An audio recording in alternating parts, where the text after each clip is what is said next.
بسم اللہ الرحمن الرحیم۔ السلام علیکم ناظرین، کیسے ہو آپ؟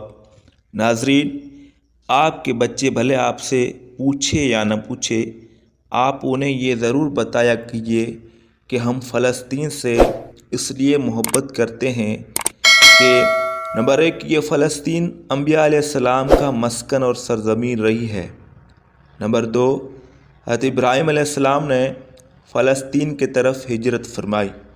نمبر 3، اللہ تبارک و تعالی نے حضرت لوط علیہ السلام کو اس عذاب سے نجات دی جو ان کی قوم پر اسی جگہ نازل ہوا تھا۔ نمبر 4، حضرت داؤد علیہ السلام نے اسی سرزمین پر سکونت رکھی اور یہیں اپنا ایک محراب بھی تعمیر فرمایا۔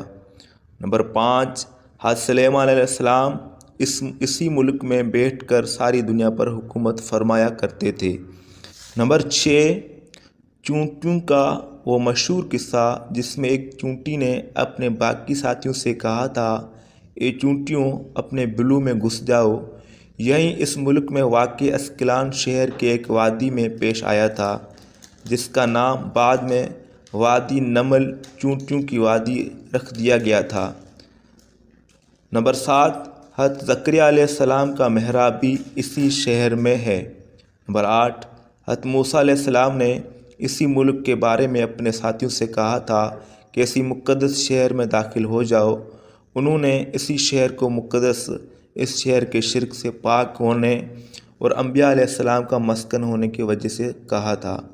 نمبر 9، اس شہر میں کئی معجزات وقوع پذیر ہوئے جن میں ایک کنواری بی بی حضرت مریم کے بطن سے حضرت عیسیٰ علیہ السلام کی ولادت مبارکہ بھی ہے۔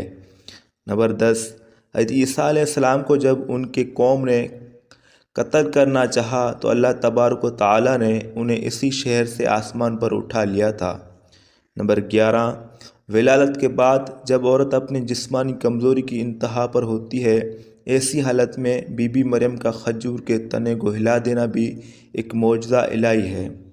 نمبر 12، قیامت کی علامت میں سے ایک حضرت عیسیٰ علیہ السلام کا زمین پر واپس تشریف اسی شہر کے مقام سفید مینار کے پاس ہوگا۔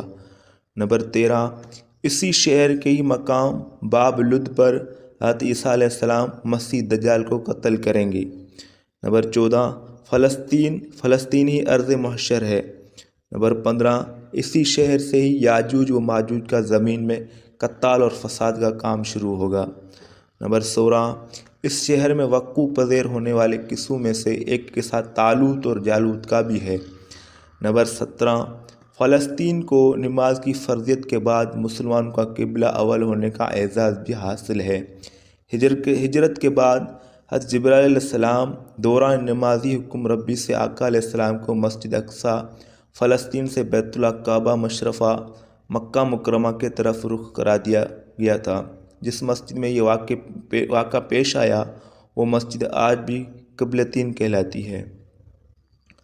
نمبر 18، حضور اکرم صلی اللہ علیہ وسلم معراج کی رات آسمان پر لے جانے سے پہلے مکہ مکرمہ سے یہاں بیت المقدس فلسطین لائے گئے۔ نمبر 19، سرکار دو عالم صلی اللہ علیہ وسلم کے اقتداء میں انبیاء علیہ السلام نے یہاں نماز ادا فرمائی، اس طرح فلسطین ایک بار پھر سارے انبیاء کا مسکن بن گیا۔ نمبر 20، سیدنا ابو ذر کہتے ہیں کہ میں نے رسول اللہ صلی اللہ علیہ وسلم سے عرض کیا کہ زمین پر سب سے پہلی مسجد کون سی بنائی گئی؟ تو آپ صلی اللہ علیہ وسلم نے فرمایا کہ مسجد الحرام یعنی خانہ کعبہ۔ میں نے عرض کیا کہ پھر کون سی مسجد بنائی گئی؟ تو آپ صلی اللہ علیہ وسلم نے فرمایا کہ مسجد اقصیٰ یعنی بیت المقدس۔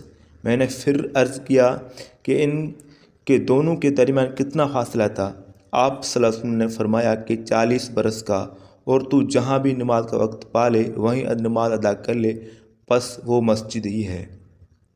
نمبر 21، وصال حبیبنا صلی اللہ علیہ وسلم کے بعد حضرت ابو بکر رضی اللہ عنہ کو ارتداد کے فتنہ اور دیگر کئی مشاکل سے نمٹنے کے لیے عسکری اور افرادی قوت کے اشد ضرورت کے باوجود بھی ارض شام فلسطین کی طرف آپ صلی اللہ علیہ وسلم کا تیار کردہ لشکر بھیجنا بھی ایک ناقابل فراموش حقیقت ہے۔ نمبر 22، اسلام کے سنہری دور فاروقی میں دنیا بھر کی فتوحات کو چھوڑ کر محض فلسطین کی فتح کے لیے خود سیدنا عمر کا چل کر جانا اور یہاں پر جا کر نماز ادا کرنا اس شہر کی عظمت کو اجاگر کر دیتا ہے۔ نمبر 23، دوسری بار بعینہ معراج کی رات بروز جمعہ 27 رجب 583 ہجری کو صلاح الدین ایوبی کے ہاتھوں اس شہر کو دوبارہ فتح ہونا بھی ایک نشانی ہے۔ نمبر 24، بیت المقدس کا نام قدس قرآن سے پہلے تک ہوا کرتا تھا۔ قرآن نازل ہوا تو اس کا نام مسجد اقصیٰ رکھا گیا۔ قدس اس شہر کے اس تقدیس کی وجہ سے ہے جو اسے دوسرے شہروں سے ممتاز کرتی ہے۔ اس شہر کے اصول اور اسے رومیوں کے جبرہ و استبداد سے بچانے کے لیے 5000 سے زیادہ صحابہ کرام رضوان اللہ علیہم اجمعین نے جام شہادت نوش کیا اور شہادت کا باب آج تک بند نہیں ہوا، سلسلہ ابھی تک چل رہا ہے۔ یہ شہر اس طرح شہیدوں کا شہر ہے۔ نمبر 25، مسجد اقصیٰ اور بلاد شام کی اہمیت بالکل حرمین شریفین جیسی ہے۔ تو یہ تھی 25 چیزیں فلسطین کے بارے میں۔ تو ویڈیو پسند ہے، ویڈیو کو لائک کرو اور چینل کو سبسکرائب کرو۔ اللہ حافظ۔